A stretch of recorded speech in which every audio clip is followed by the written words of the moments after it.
ভূতের গল্প শেয়ার করব। অনেক আগের ঘটনা। এক লোক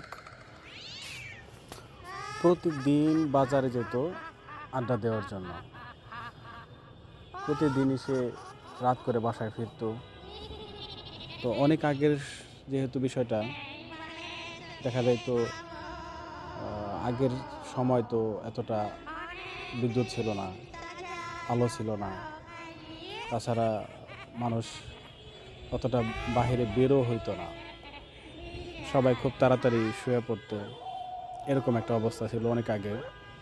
তো সে প্রতিদিনই কম বেশি রাত করে আড্ডা দিত।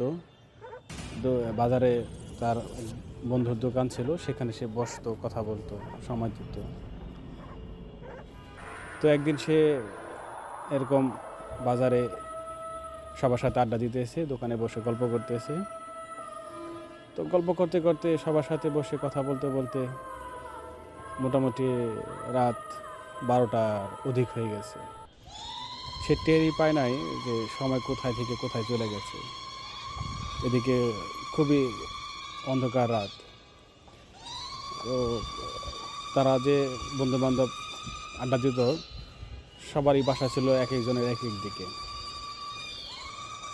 তো সে ভয় পায় আবার পায় না, এভাবে ভাবতে ভাবতে সে বাসার দিকে রওনা দিল। যার যার মতো সবাই চলে গেল বিদায় নিয়ে। তাদের অন্যদের বাসা আশেপাশে কাছাকাছি ছিল, তারা যার যার মতো চলে যাওয়ার পর তো সে একদম একা হয়ে গেল।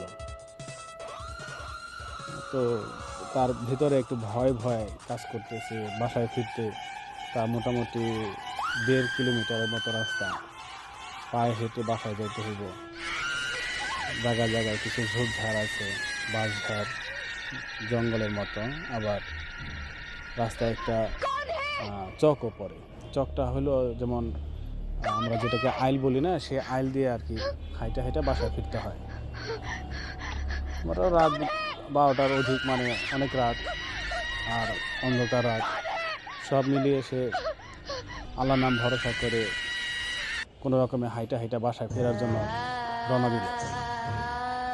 তো কিছু দূর আসার পর সে দেখতেছে যে তার পিছু পিছু কেউ একজন আসতেছে।